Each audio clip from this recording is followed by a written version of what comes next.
We're landing in very strong turbulence at Istanbul. Well, actually it's called Atatürk Airport, and the plane is the Boeing MD-80, which is about the biggest plane I can fly at the moment. Here we are coming in.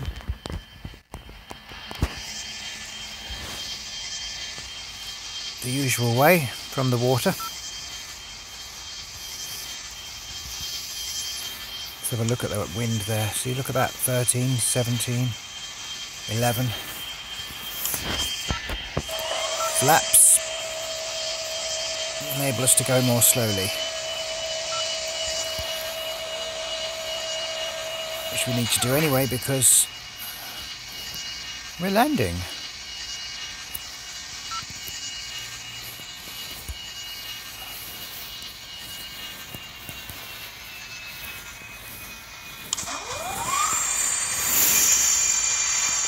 On an airplane, you're always trading speed against lift.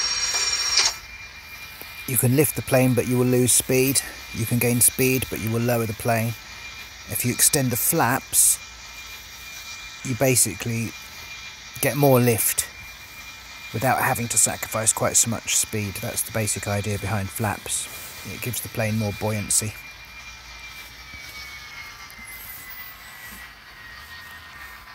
And obviously the faster you go, the more this turbulence is going to throw you around, so you don't really want to go too fast.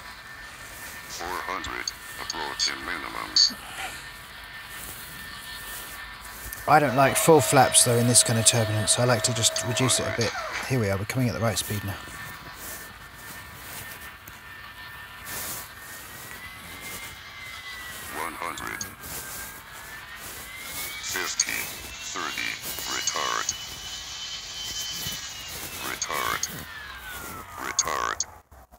Retard. A bit of ballooning there. Retard.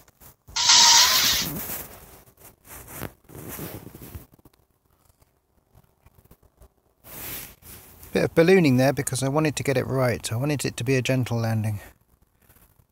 And we got enough runway to do it here. So there wasn't any urgency to bring it down straight away. And then we would be taxiing off to the right there now.